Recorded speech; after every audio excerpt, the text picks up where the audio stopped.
Good morning. We just finished an extraordinary, interesting, sometimes challenging panel, and we had the honor and the pleasure to have with us the High Representative of the European Union for Foreign Policy, Lady Catherine Ashton. I want to once again to welcome her presence in Bucharest and not only the substantial contribution that she brought us today, but also the excellent cooperation that we enjoyed all those years. We have discussed it, of course, the item of the European affairs, the different important files related to the southern neighborhood, to the Middle East process, of course, the Balkans and the eastern neighborhood of the European Union.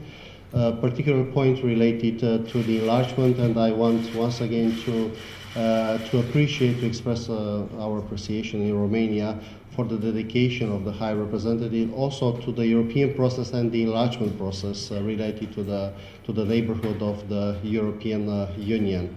It's a mandate that definitely will be completed, underlining very important achievements. And I mentioned during the plenary to our colleagues, ambassadors, councils, the fact that the agreement, the Belgrade-Pristina agreement, Serbia-Kosovo agreement is, from our perspective in Bucharest, one of the highest achievements of the European Union in the past years. And here, the High Representative's contribution was essential.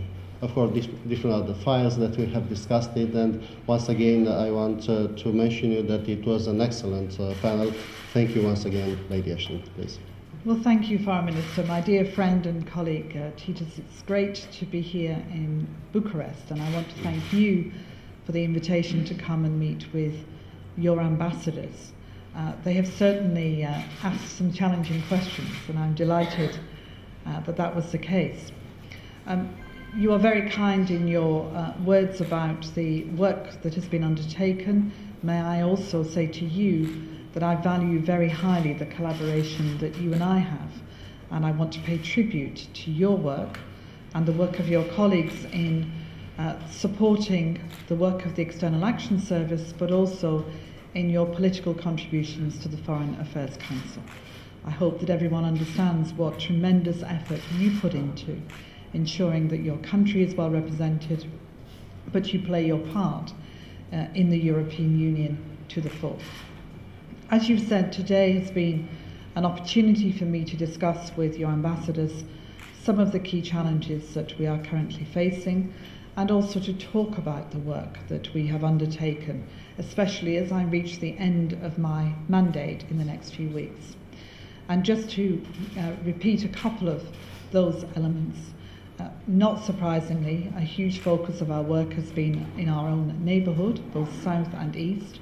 We're all very conscious of the difficulties being faced in the south as we deal with the challenges that are faced in Iraq and Syria, but also not forgetting the circumstances of Libya at the present time.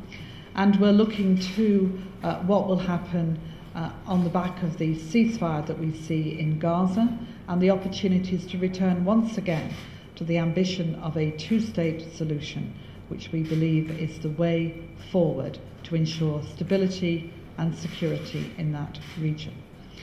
We talked too, of course, about the issues in the eastern neighbourhood, our eastern partners, and I'm delighted that you have with you, I know, the foreign ministers Georgia and Moldova who are participating too in this conference.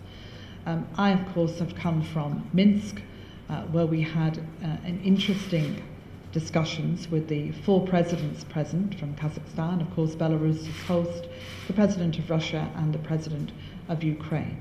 And I represented the European Union there to demonstrate not just the importance that we have in helping to support the people of Ukraine in their future, but also the value that we attached to debate and discussion as a means of resolving issues.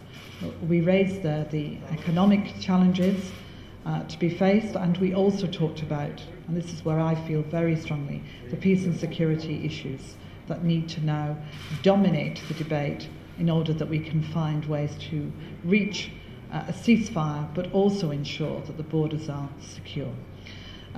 We will go on from here to the Gymnich, where there will be opportunities, of course, for all ministers to engage in our discussions on this.